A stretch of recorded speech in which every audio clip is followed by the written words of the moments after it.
Never before in all our history have these forces been so united against one candidate as they stand today. They are unanimous in their hate for me, and I welcome their hatred. The needs of working families in the middle class, not just the billionaire class. We know what's going on. We are paying attention.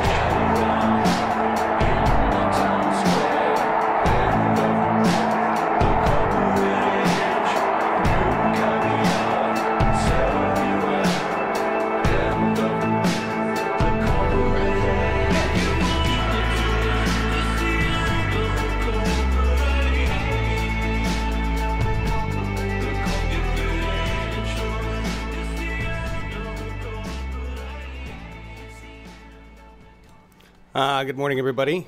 It is a Saturday show, and we have with us Dorothy Gasquet, who is running in Washington's 3rd Congressional District, and you can probably hear the birds right now because she is outdoors. And we just decided to bring her on because she got a very exciting endorsement, and we haven't talked to her in a while. Washington has their primary coming up, and we're very excited to speak with Dorothy right now. Dorothy, thank you for joining us this morning.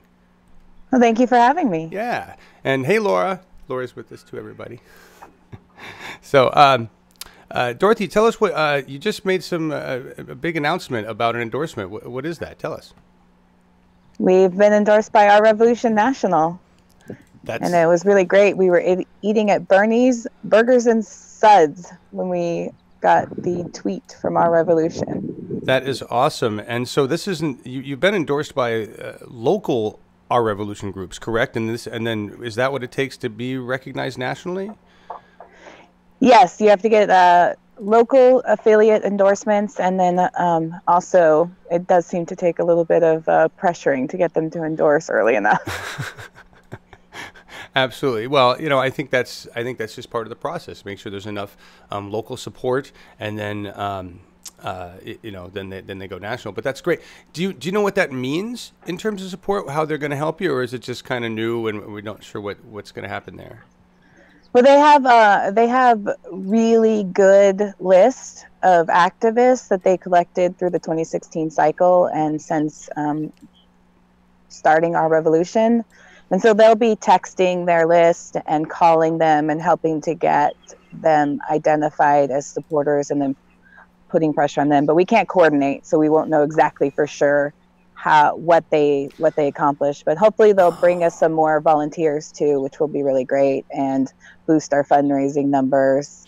Okay, that's interesting to note. I didn't even think about that. Mm-hmm. So you guys can't coordinate, but they can endorse and they can help, however they help. That's a good point to know, because we always want, it's all the rules. Not like people are really following a lot of rules, including the Democratic Party these days. Right? Yeah.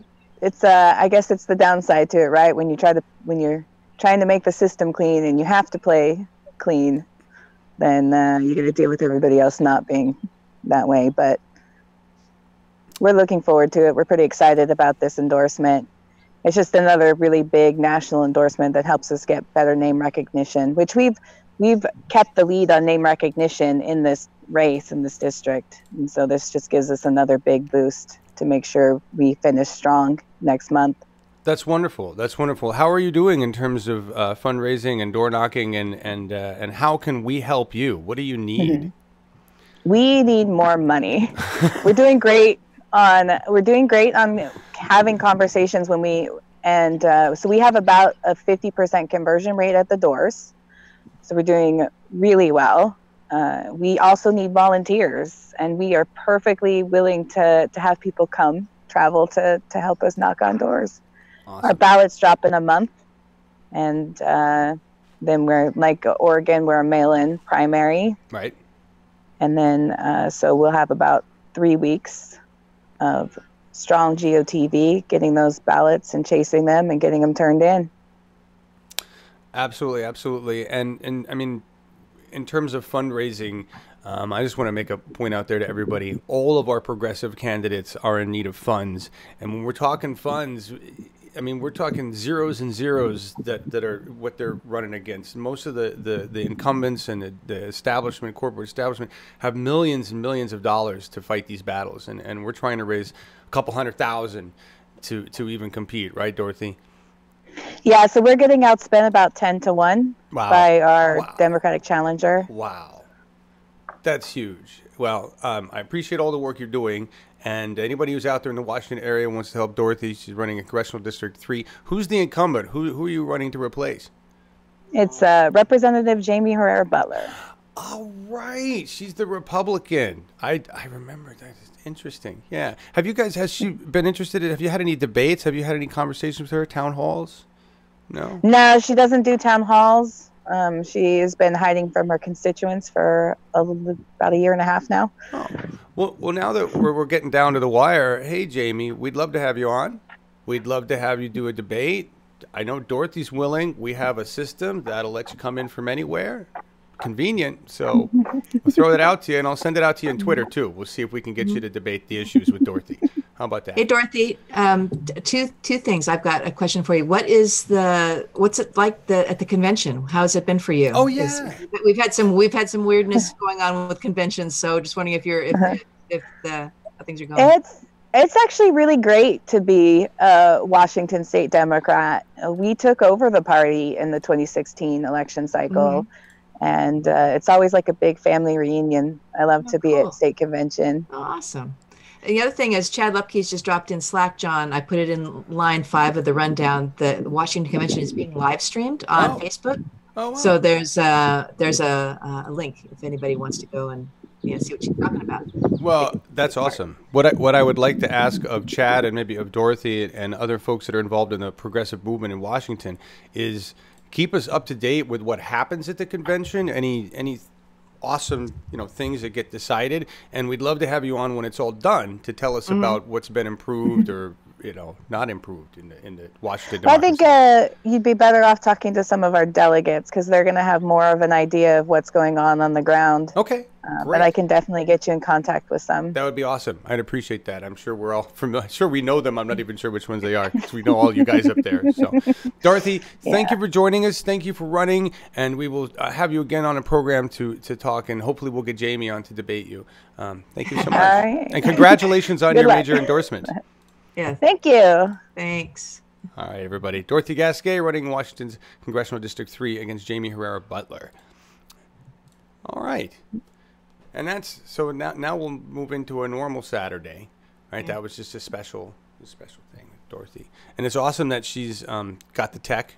She's tech savvy enough to be able to join us in a conversation. And Dorothy, you can get out of here. Thank you. Go do convention things. Thank you. Yeah, that's great. Actually, that's a great example of how, our media works. John, I was on a walk. John and I were texting on Slack. I said, oh, Dorothy got endorsed. I wonder if she'll be on the show. And he goes, okay. And I said, I'll go check. And I messaged Dorothy on Facebook. And within 5 minutes, I get a message back. I should be able to do that. And so I haven't even finished my walk yet. And I'm able to tell John we've got her on the show today. So yeah. And we did the slides right 5 minutes before we came on this morning. So yeah, it was. That's how the revolution works. That's how this process works when you don't have millions of dollars to pay people to do all that work for you. Eco, what's up with you, man? Giving us shit this morning? It's like watching a 5-year-old playing with plastic horses. What's going on there? Oh, I haven't been following his conversation. Good morning, everybody. We got a lot of people here. I didn't properly say hi.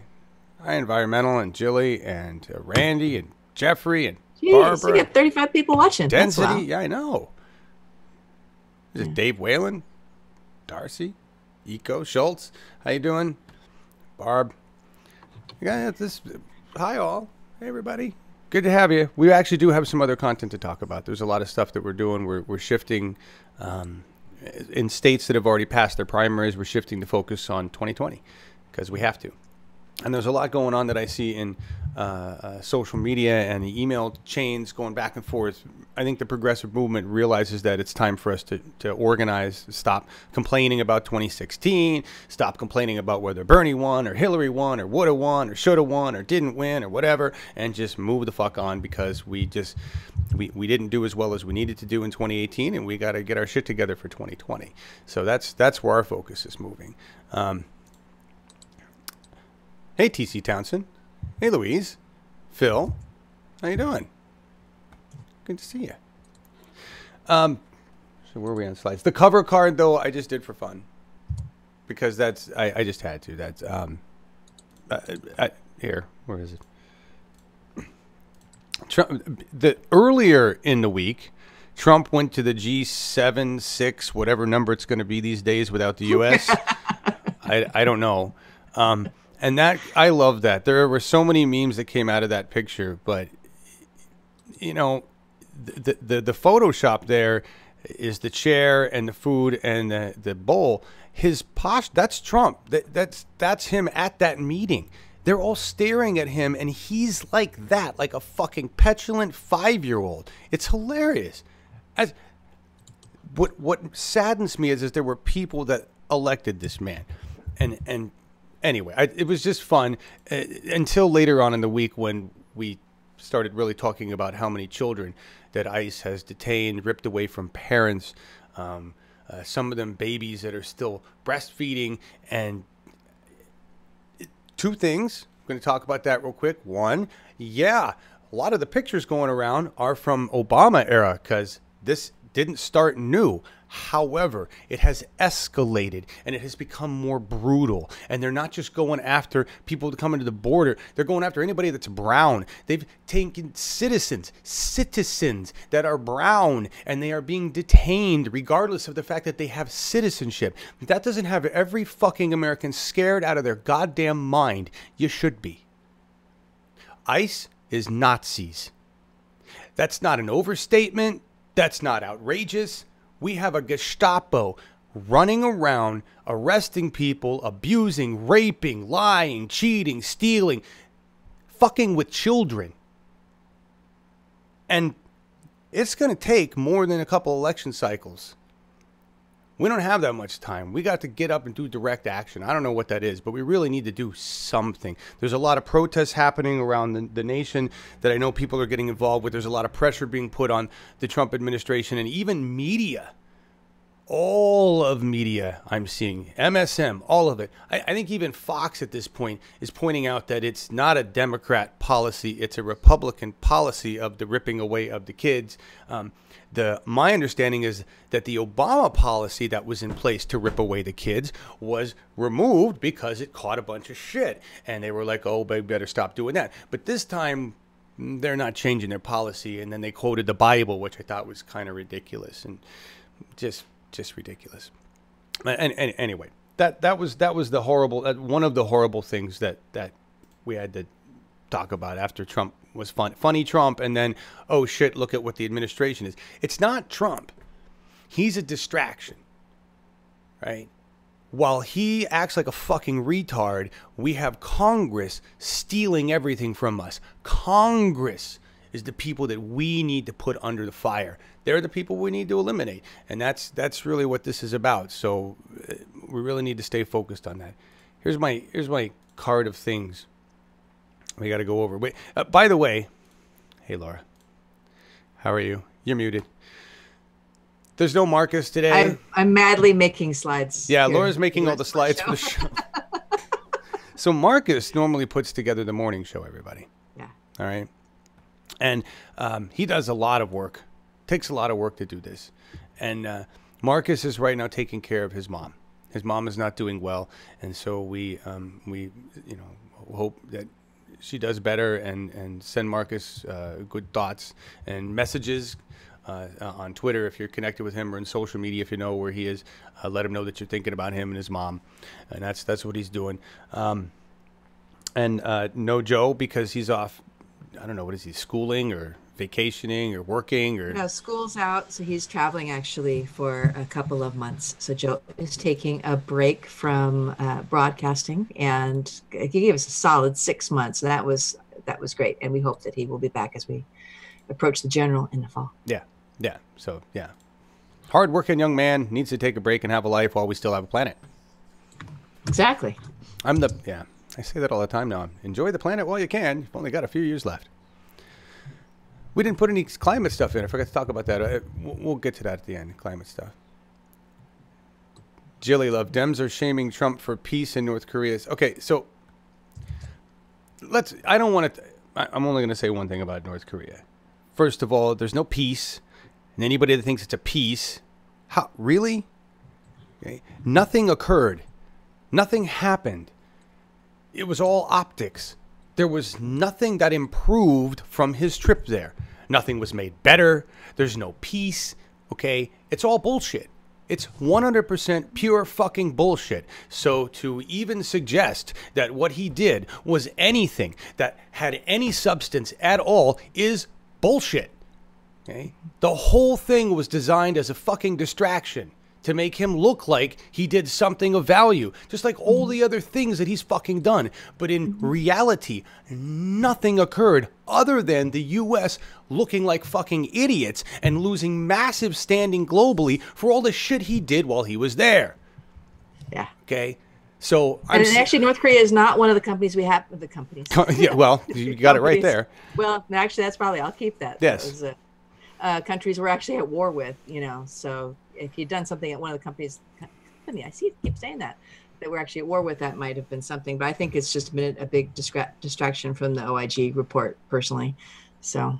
Right. Well, and to me, that's a distraction too, but it's all BS. Trump went to North Korea to secure business holdings, and he did that. So business is going to happen, and everybody's excited about that. That's it. Okay. There was nothing gained for us, nothing gained for the safety of the world, because the safety of the world was really never, despite what each of our nations do to our own citizens, global war is never really going to happen. It's the threat of it that keeps business thriving. See? That's really how this works. So anybody who thinks that was a good thing, anybody who's complaining about the Dems, complaining about Trump, peace, it's all a distraction. It doesn't matter, because what Congress is and isn't doing is what's important, right? So, just saying that. This was Trump's Nixon China visit. Yeah. War That's an interesting point. Yeah, it's an interesting point. A mountain of bullshit. It is a mountain of bullshit. Nazi peace is a prelude to war. Yeah. Because it's yes, that's exactly what it is. And really, I think what it would be is Trump saying, "I'm going full Nazi here. Are you with me?" And North Korea's like, "Yeah, all the way. Have a golf course." Yeah. We like what you're doing now. Pretty much. Yeah. Oh, good Lord. Yeah. I'm hoping the donkey cuts. Did you guys see that video? I wish I'd grabbed that. Shit, I did grab that video and I didn't. What? There's a video. I forget who put it out. I think it's a British, some British company put it out, but it's an awesome, making fun of Melania, Trump as a bot, and it's good. Yeah. She calls it donkey guts. It's fun. It's a good laugh. It's a good laugh. And then you realize that it's reality and it's not so funny anymore. So things going on, because I'm not really covering all this stuff. Well, we just won't cover it in order. So are we going to go? Should we go? What do I? Well, let's see. We've got. You want to talk about primary watch. Slide 5 is where is your list of. Well, I know, but this is all like upcoming stuff. So let's get rid of upcoming stuff first, because that's important. Okay. And then we'll review. Okay. We have a couple new series and things that we're doing. So that reminds me to thank all of you that have been donating, because I'm seeing donations hitting the Action Network all the time. So I appreciate that. Thank you all very much. for that. And I realized the sound was so quiet. There we go. Fix that there. Talking to North Korea is better than not talking, but the ball keeps bouncing. What we had before was I don't know if everybody remembers, but everything got escalated. Everything was escalated when he took office, on purpose. You know, it's like smack, smack, smack, smack, smack, smack. Oh, look, we curtained the dragon. Isn't that great? I mean, it was all a show, all a show. What was wrong with what we had before? North Korea wasn't doing anything before. We were doing the diplomacy thing, working things out. I don't understand why all of a sudden this was better. Talking. You know. Just reading your guys' comments here. The Trump G1 summit. That's what it needs to be. The U.S. left the UN Human Rights Council. Oh, gee. Which we did that officially, which we needed to do. You know, when you violate human rights constantly, I don't understand how you could be on the council. Yeah, that train left long ago. I saw Nikki Haley as the picture on that story. Because she was shunned by everybody else in the UN trying to get. She was the only one opposing the condemning of Israel for their fucking actions. Yeah. You know? So, the new series. I was trying to find the slides here. Slide 5. Well, no, not slide 5. Oh wait, do you want the? There, I got it. Slide 11 so is there. You go. This is. So, Larry and I have been talking about what we need to do for the future of things, and Michael, I see what you're saying there. We'll talk about that in a bit. So this is a new thing that we're going to do. Conversations with Europe. The first one is going to be about healthcare. All right, and the point of this is similar to what Bernie has done with other issues. He did one with healthcare.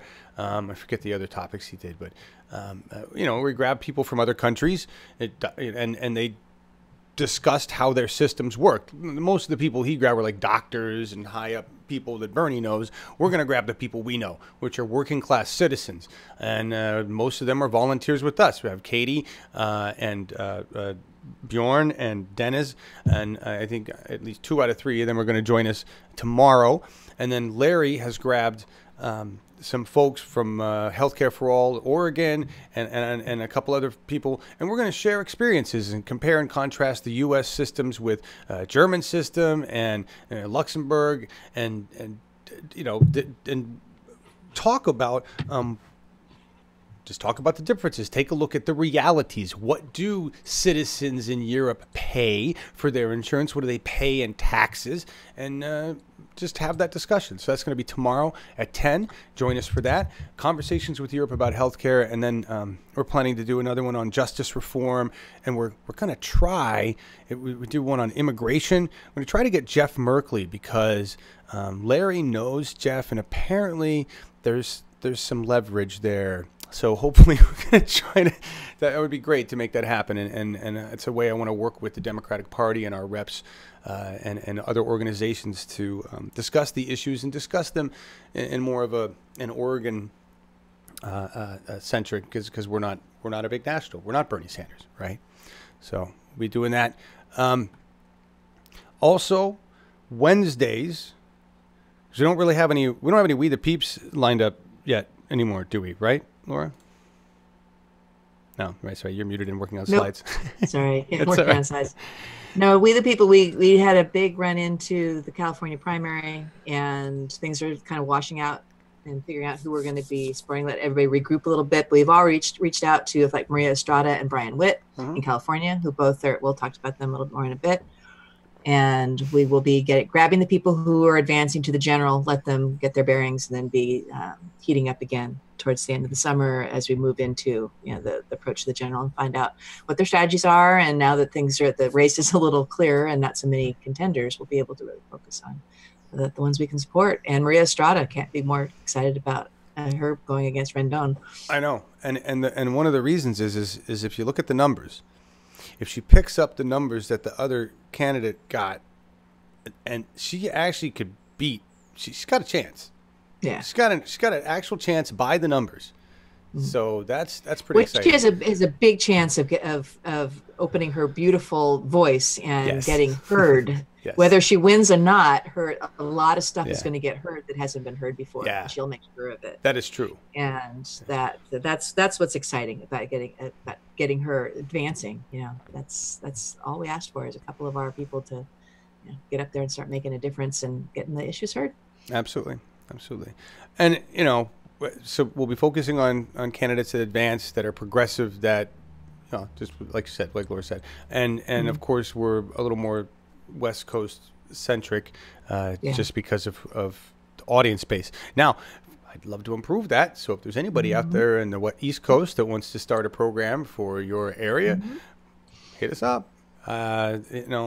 Sadly, I've had contacts from Nevada, Minnesota, Montana, Iowa, and at least that many that have all said, yeah, let's do it, and then they disappeared. And I know it's hard. Everybody's doing a gazillion things, but that's the only thing stopping us from being able to cover other areas, is having the people willing to take the time to produce the shows. I'm here. I have no problem running them. So just saying that, everybody. We need to improve our media presence if we want to race and win progressives, more progressives, right? So Wednesday, where I don't have a card made for this yet, but Wednesdays, instead of We the Peoples, if we need to double up on We the Peoples in a week, we'll move it to another day, try to accommodate the candidates a little better. Larry and I are going to start talking about strategy planning for Oregon in 2020. And we're going to start with Oregon and do a breakdown of the roles of power, the people that we can eliminate in 2020. And then once we've broken that down, we're going to look at the candidates that we have that, we can slot into these places. We need to start thinking that way, like the progressive wing of the Democratic Party or the progressive movement, or however you want to phrase it. We need to start targeting. And what we're going to do is try to bring all of the leaders of the organizations in Oregon. This is a call out to you. Larry and I are not going to try to set the plan. We just want to outline the targets, and then we want to have an open discussion with all leadership in Oregon on the progressive movement of who we target and who we target them with, so that we can eliminate the issues we've had in 2018 with multiple candidates from multiple progressive organizations without any of these fucking organizations talking to each other, thus dividing all of our resources and limiting our wins. And here's the thing. I'm not suggesting at all that some of these candidates shouldn't run as opposed to others. What I'm saying is that every single progressive candidate that every progressive organization thinks is worthy needs to be slotted into a role. But we all have to be willing to say, well, your CD2 candidate should be in that role, and our CD2 candidate should run for this other role because strategically it makes more sense. Or just because we're willing to flip a coin and say it. Okay, but we have to be willing to unify and focus on strategy, not going, our candidate's the best progressive, right? Because we have a shit ton of good progressives. Now we need to get our shit together, organize like a force, and win. So we're going to start on Wednesdays with strategy for Oregon, looking at the structure, who can be removed in 2020, and then how we go about finding the candidates, putting them in those slots, and then we'll move into how we actually support them with our resources so that we're not scattered, pissing in the wind, trying to do redundancies when we all could be focused on individual tasks to support these candidates. So that's going to be our plan for Oregon, and hopefully we can build out that model to other states. So join us. We're not going to define how the plan goes. We're just going to provide the data so that we can discuss it. All right, that's what this is about. Participation is the swing of the thing. Yes, Phil, it is. Well, thanks, Barbara. That sounds awesome. What does? Doing a strategy show. Yeah, that's great. Larry and I was like fed up. This was what I was going to tell you about, Laura. I'm like, interviews are cool and everything, but we really need to focus on. Yeah. Just we can do better than we did in 2018, and we have to. Yeah. We have to. So, I like it. What's next? I don't know. I'm reading comments. Just looking at what you guys are saying. Anybody else out there get a free Our Revolution hardcover book from Friends of Bernie? No, I did not. That sounds cool. Huh. Everybody is in petty mode. I think from what I'm seeing in social media, the petty mode is going, right? As shit hits the fan and as people realize, look, we're not getting anywhere arguing amongst ourselves and you know, we're losing because of it. I think that mode is ending. I've seen a lot of conversations in email, a lot of conversations. All of a sudden, I got involved in this giant Follow Friday thing with a bunch of progressives, and we're talking, and that's, you know, that's what needs to happen. And so we'll see what we can do. Hey, Dennis. Yes, join Dennis tomorrow. We'll be talking about his health care. So Darcy asks, that's starting next Wednesday? When are you starting the new Wednesday show? This coming Wednesday. This coming Wednesday. Yeah. You don't mess around. No. Well, Al, Jesus. Let's do a new show. Let's do it tomorrow. We can do it. Well, the thing is, with our format, it's not that hard. It's not like I got to. It's my daddy's barn. Okay. Yeah. It's we are winning on ideas. Yeah. Yeah. All right. So the Healthcare for All live stream on July 8th. That's what's next on your list. Thank you. Forgot about that. Healthcare for All live stream on July 8th. I think it's going to be a live stream. We just found out that there's no solid internet at the venue. So that would mean we have to get the USB modems for the solo. Hey, Larry. We still don't have those stupid things. You know how long we've needed those USB modems for that solo? Well, I told almost 2 years. Do you remember when Larry said when we have an actual reason for them, we'll get them because they're fast to get them. So we have one, Larry. Okay, we got it. Time to get the modems. So where is that then? Is that in Oregon? I don't even have the event link yet. So because it's going to be in the Portland area. It's very close to where Larry works, somewhere up there in the Portland metro area. And it's a healthcare rally being held on, it's not a rally. It's a seminar. This thing's actually kind of cool. What it is it's a speakers explaining to people how to go about talking about healthcare for all with different other groups, right?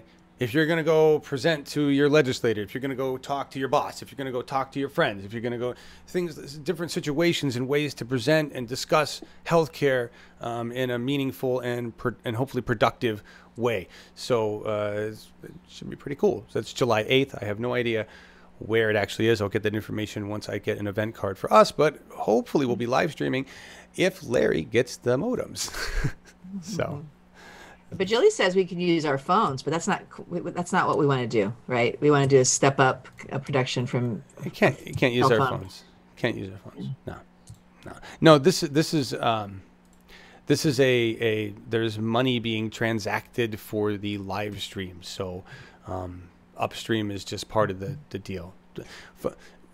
I mean phones are like only if you have no choice, but. Yes, single payer saves money. That's going to be a part of the discussion tomorrow, is understanding the differences. And I'll be honest, I don't.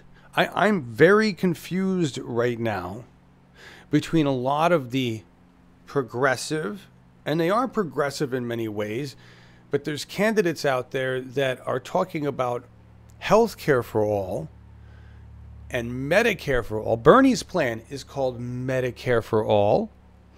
But he also calls it single payer. And there are other people out there saying Medicare for all and not calling it single payer. The DCCC, okay, we don't like them.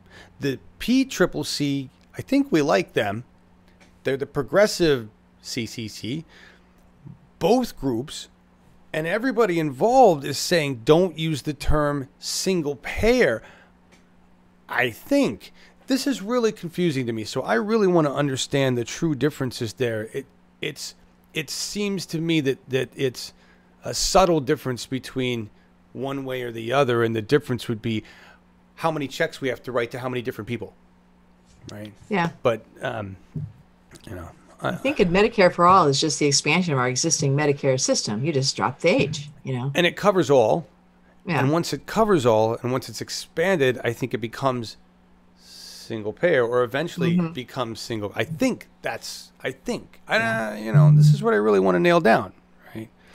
And so anybody out there in the chat, if you know, let me know, because, and honestly, I'll say this: I'd love to get somebody from National Nurses United on the program or to talk with us. I love you guys. My mom was a nurse. Roseanne DeMora was a badass, and I loved her during the Bernie campaign and everything she had to do. Yeah. And I know you guys on Twitter, but we'd love to work with you on this. And so if there's a Portland branch or a West Coast, anybody out there in the group that I'd love to work with you. Seems like since Roseanne retired, that there's I'm not hearing about them anymore. There's not a People's Summit this year. Yeah, that's their deal. That's their big national convention. That was a huge deal for the last 2 years. There's another one. There's another one coming up, though. I saw. Is there? Maybe they switched it to a different name or something, but I think they might have. I've just been looking at the looking for People's Summit, and it's like everything is from last year. So yeah, I don't know. I don't either. Because that was We'd love to help you. That. Love to help you. Love to be involved in any of your summits too. Much as we can. Hi, 39 of you. Damn. Look at all you here. Wow. 39 folks. Good morning. Good morning. All right, what's next? Next on the list. Let's see here. Are we to the Healthcare for All Life? Communication organization, we kind of talked about that. New reality is one quick story about Oregon's progressive power. And this is the reason why, that was another show I wanted to talk to Laura about, but we'll get into that later. This will be after We the People. After We the People. We're going to do it. Once We the People is no longer needed until we get a little longer, until we get closer to 2020, we're going to switch to success stories of the progressive movement, because there are so many that we don't know about, that you don't hear about. And I think it would really help. Oh, yeah. It's our Monday night. Show we talked exactly. about. Yeah. This comes. Yeah. Did we have it? I can't remember. Yes. A couple of days ago, John. It's great. We did talk about it already. I told you Monday nights are good for me, and Wednesday nights, not so much anymore. So now you've got Wednesday nights with Larry, and so I know that you're taken care of. So I won't worry about you. And thank you. That's great. And so that's going to be our lineup, our winter, spring lineup for 2019, right? As we head in. So Oregon just had their second quarter SCC meeting, which is it's like the Democratic delegates and stuff. I can't remember what it is. I know everything. Anyway, it's like Washington's doing their convention. Oregon already did their convention. And this is like the SCC quarterly SCC meeting, where all of the all of the chairs from the Democratic Party counties and other delegates and important people get together. So like Valdez Bravo was there, Larry Taylor was there. Any of you in the audience, were you there? I don't know. But basically, they were supposed to get together and just talk about how things were going to go. They did some administrative stuff. And this is where Larry was all excited, because I was waiting for Larry to come back and tell me whether it was a good time or it was a bad time, right? How well is Larry and the progressive movement perceived in the DPO? Turns out the progressives are actually the dominant power within the DPO. They have more than a 2/3 majority vote on progressive issues. They eliminated two corporate establishment people from the group that had gone against, I don't know whether it was a rule or it just been jerks, and had endorsed Republicans. And the DPO corporate establishment power tried to stop the elimination, and it was a done deal. They had more than enough votes to make it happen. When something like that happens, you realize the tide has turned or is turning, and we can make things happen in the Democratic Party. That's enough power to override on a 2/3 vote from all the party chairs in Oregon. That's huge. That's huge. That's the kind of power we're talking about. How did it get there? Well, you had to get progressives into each county Democratic Party. And then those progressives had to run for individual little tiny roles within the Democratic Party. And then those progressives had to take over as chair. Little tiny, small, irritating steps. And once they all happened, we used that power to eliminate 2 corporate tools. And that opens the door for 2 people who aren't corporate tools. So as you get, it's like the wave, as it moves, this actually builds volume and momentum. And that is how you take power over in a party. And it doesn't become evident until it builds to a point where it can have a big push like that. And then you're like, oh, fuck, look what we just did. We just eliminated 2 powerful people we couldn't have eliminated last year. That's progress. There are stories like that happening all across the United States that we need to highlight. And so that's what we're going to do. That's what we're going to do. So there, goddammit. Well said. Thank you. What are we on to? Is it time for Ocasio? Alex? No, you wrote Deep Thoughts and Liars. That's all at the end. Oh, okay. All right. It's all at the end. Yeah, let's talk about the primary results that we've had over the last couple of weeks, because some of those have gelled and changed, and I just wanted to point out who the actual progressives who won the California primary. So slide 7. Slide 7. Thank you. All right. Go to it.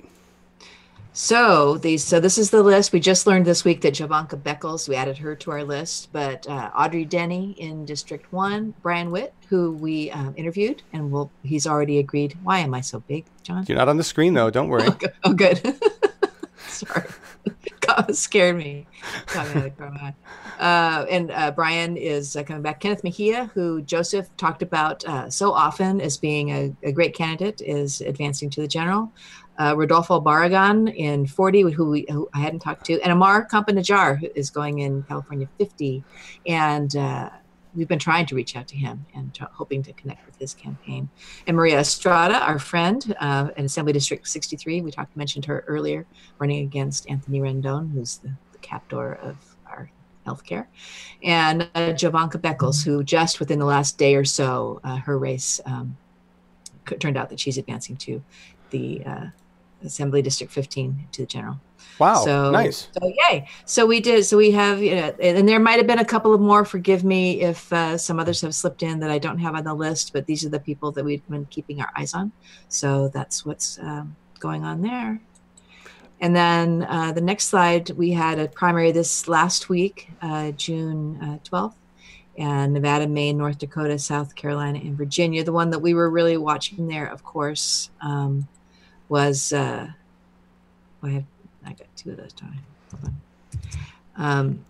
The one we were really watching for was Amy Villela, who was running for District 4, and slide 10. John, I've got the results for that, and that was really disappointing. She ran a really great campaign, had a lot of support. In the end, got less than 4,000 votes to come in third, and that was disappointing. But again, she was another huge voice that got progressive issues out there, and I hope that she keeps at what she's doing and continues to fight in Nevada. Absolutely. And we would love to meet with her team. Then upcoming in I've got 2 for that one. We have 11. We've got our next primary is coming up on the 26th. There aren't any this coming up week. And I seem to have deleted my slide with that list, but that is New York, Colorado, Maryland, Oklahoma, and Utah. And the one, of course, that we're really watching is New York because of our friend Alexandria Ocasio-Cortez, who is running against Uber creep Joe Crowley. Uber and creep. So if you guys didn't hear, there was a very excellent debate that ran rather unannounced on New York public. I don't know if it's public TV on a channel. There was a debate at the City Hall, and it was badass. Alexandria came in completely prepared, and Joe Crowley was really on the defensive and kind of just bumbling through the whole thing. So we've got a couple of clips on that if we're ready to run them. Well, so remember, we're just going to run the whole 10-minute chunk. Oh, okay, right? That's right. We've got the link to the whole thing, yeah. But we started at 11 minutes in, where they really kind of get to their first pointed questions at each other. But watch the whole link, even just for her introduction and all that. It's great. So let's just run it. Yeah, and actually, so I'm going to run it through, and at the end, they run her. She's got a campaign ad. They run it at the beginning of this segment, and then at the end, it's amazing. And I don't know if I think it even comes up twice in the segment that we've got. Yeah, it's pretty cool. You're just gonna watch the whole thing because she slayed it. Yeah. She slayed it. Before we start though, I want to ask everybody a favor in this, because you guys know Reddit better than we do. I want to find the obscure reference that Crowley talks about when he tries to slam or smear Alexandria Ocasio on gun control. The guy was all over the place. She had command of this entire debate. It was just so awesome to watch. And I'm doing this because I didn't have this framed. All right, here we go. So enjoy, everybody.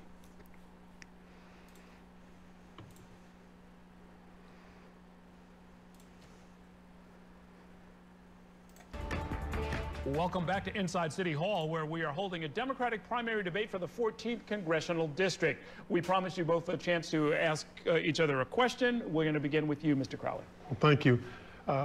Ms. Ocasio-Cortez, this is, I think, a very exciting time for our party. We have a chance, and I can feel it on the ground, we can feel it all over the country, quite frankly, to have a chance to win back the House of Representatives. People know what's at stake. They know that this president is more than just an existential threat to our way of life. Their lives are at stake. And so what I believe is that we have to unite and our party, make sure we're united when we go into this election in November. I'm willing to make a pledge tonight that if you win this primary and have the support of the people of the 14th Congressional District, that I will fully endorse and work for and vociferously and robustly work for your election to Congress. My question to you is, will you do the same if the people of the 14th Congressional District choose me as their nominee in November? Well, Representative Crowley, I represent not just my campaign, but a movement. And I am proud to be endorsed by organizations like Democratic Socialists of America, the Movement for Black Lives, Muslims for Progress, and so on. And as a result, we govern ourselves democratically. So I would be happy to take that question to our movement for a vote and respond in the affirmative or however they respond. Okay, your chance to ask a question. Yeah, absolutely. So I think, Crain's reported in late last year a very large surge of donations from luxury real estate developers ahead of your role in the city council, speaking about in 2009, the House Ethics House Ethics Committee opened an investigation around your fundraising activities as connected to Dodd-Frank. And we also saw from the Sunlight Foundation another surge from luxury real estate developers ahead of your authoring and passing of the bill related to FERPDA. So my question is, how can working families in our district trust that you can fight for them when it matters? We have an administration here that is obviously dangerous, but it's not enough to fight Trump. We have to fight the issues that made his rise in the first place. Well, I see things a little differently. When it came to the issue of Dodd-Frank, I bucked against the tide of Wall Street, big banks, when I supported, and not only supported, but helped author the Dodd-Frank legislation. And we can talk to Barney Frank. He'll tell you exactly how engaged I was in helping make that become law against the interests of Wall Street and the banks. I bucked the system when I supported the Affordable Care Act, Obamacare, and I know you have some issues with it. I stood shoulder to shoulder with Barack Obama to make sure that that became the law of the land, that now 131,000 people in this district now have insurance that didn't have prior to that. And we largely, Errol, I think, agree on the issues. There really isn't much daylight and separation between the two of us. But there is an issue where we do disagree, and that is on the issue of guns. Because my opponent has said that she doesn't believe that the laws of New York City should be or can be applicable necessarily to the laws of New Mexico. She said that the flexibility would need to be... That's incorrect. No, where'd you get that? People can read it on Reddit at a forum. On Reddit? On a forum on that you participated in. But I just think that that's wrong. I think we need a national approach. We need to end bump stocks. We need to end automatic weapons and bring back the assault weapons ban. We need to have full background checks without any loopholes. That's the way in which I think we need to approach this issue. We just simply disagree. So, aside from trolling internet forums, I think that one of the things that we need to really take a look at, let me make things very clear. I believe in a ban on assault weapons. I believe in a ban on bump stocks. Not only that, I also don't take money from private equity groups that have holdings in gun manufacturers either. So I think that there's really doesn't even come close, and there is no daylight here. You know, in terms of the fact that, you know, neither person sitting here at this table is a Republican. Errol, I do think that the folks in Parkland, they don't believe in flexibility. The folks in Newtown, they don't believe in flexibility. And the people here in New York don't believe in flexibility either. If you can go to Pennsylvania, it has different laws than New York City, and dump guns in the back. 74% of the guns on the streets in New York City come from outside the city. Flexibility is not the answer here. Let me change topics here. I want to pick up on something you suggested before about the PACs and some of the corporate and real estate interests that have supported your opponent. Isn't it true that one person's special interest is another's legitimate community voice, right? I mean, if elected, would you refuse to take money, say, from labor union PACs? Well, I reject all corporate PACs. So what that means is corporations that lobby for their own special interests. But I have worked with political PACs in order to get things done when they are constituted by people. But corporations and corporate PACs are really the real problem. About 99% of my opponent's donations come from corporations, big money, and lobbyist groups, and 80% of all of my donations to my campaign are less than $200. That just isn't true. The people of this district know me. They know my work ethic. They know where my heart lies. And that's why they've sent me back to Congress again and again, and I believe they will again, because of what we're threatened with right now. And what we need right now is experience. And someone who can be a champion and a proven leader in Washington. I'm a proven leader. I'm in the House Democratic leadership. I'm poised at this point in time to take on this president, and I've been doing that just like I did this week when I marched in protest against what's happening at our nation's border, where this government is separating children from their mothers. It is antithetical to everything that I believe in, and that's what I fight for every day. And you know what? If this organization is as fascist as you have called it, I've said it's fascist. And you have said it's fascist, then why don't you adopt the stance to eliminate it? This is a moral problem, and your response has been to apply more paperwork to this situation, to have ICE collect more information on immigrants, and that puts our communities in danger, and it also conveys a profound misunderstanding of how we should be approaching this problem. You want to abolish ICE? What would be? What I would suggest about that, and Kamala Harris today came out in opposition to this, because she knows, as I do, that simply abolishing the agency doesn't take it out of the hands of Jeff Sessions or this president. We know it's about making change in Washington. It's about Democrats taking back control of the House of Representatives. And that's what I'm about doing. Okay, that's what I'm going to do, and that's what I'm going to be successfully doing in this November. Let me get some short questions, just because I'm not entirely clear on where you're both at. Rikers Island is in your district. Do you support closing Rikers Island? Absolutely, in less than 10 years. I was the second elected official to call for it after my cousin Elizabeth called for it first. Okay. If elected, the first vote that you cast will be the most important one, which is for the leadership of the House of Representatives. Are you going to support Nancy Pelosi or somebody else? My intention is to support Nancy Pelosi. I want to see new options. I want to see what we have on the field. Okay. The federal government has taken over NYCHA, or has inserted a monitor. What should NYCHA do going forward?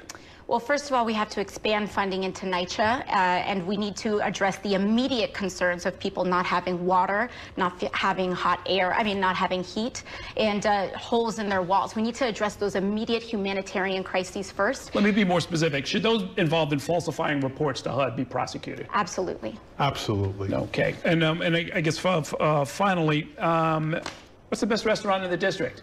Yeah, well, my opinion, I love Daisy's in Sunnyside on Queens Boulevard. Okay. I like Taqueria Tlaxcali in Starling Ave. Okay, very good. I want to thank both of you for coming in, and we're going to wish you the best of luck in the short remaining time. Thank you. Okay. So that was that.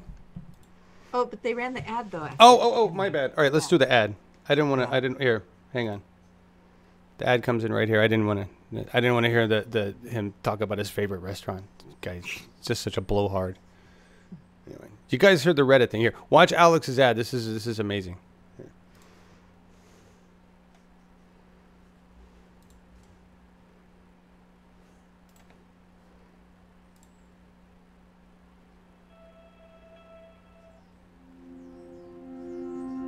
Women like me aren't supposed.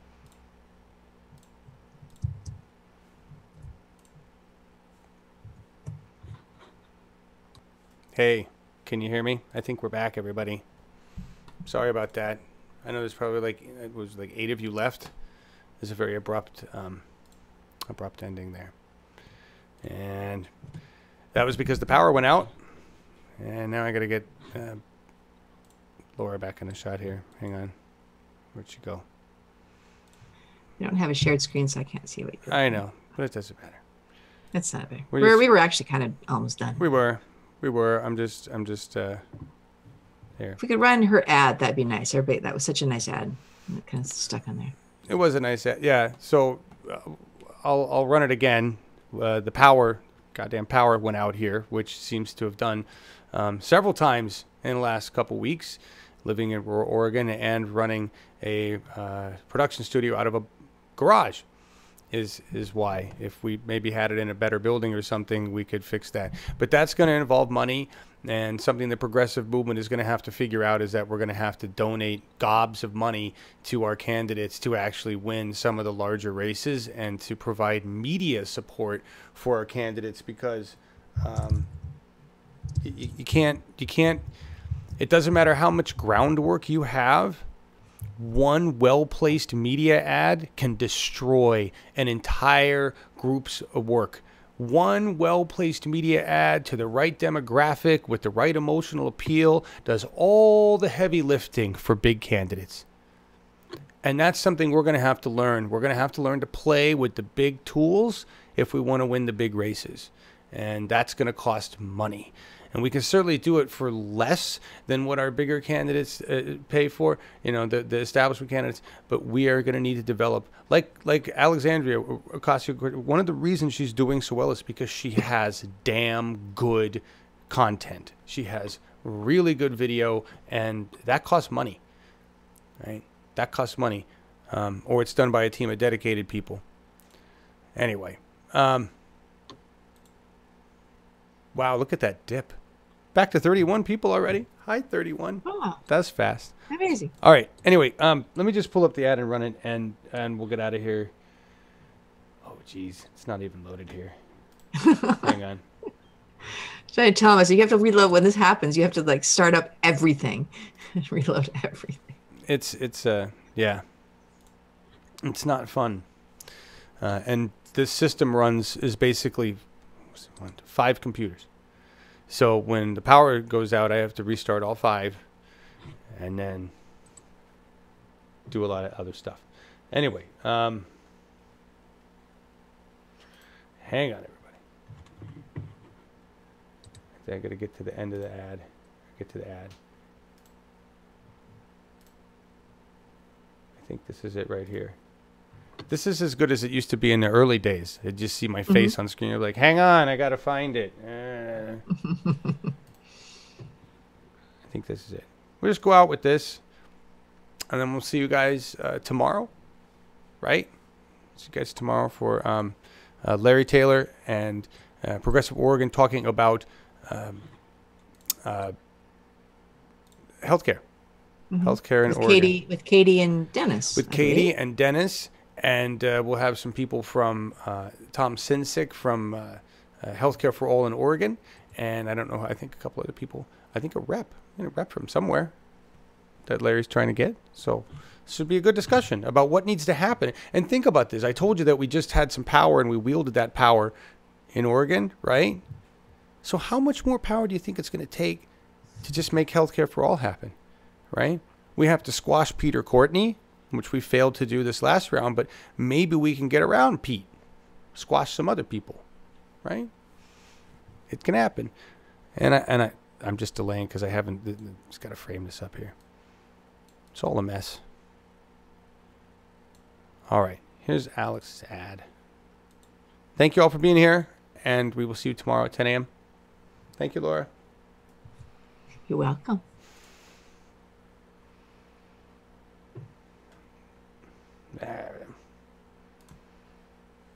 Hang on.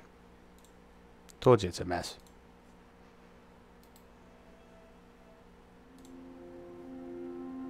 Women like me aren't supposed to run for office. I wasn't born to a wealthy or powerful family. Mother from Puerto Rico, dad from the South Bronx. I was born in a place where your zip code determines your destiny. My name is Alexandria Ocasio-Cortez.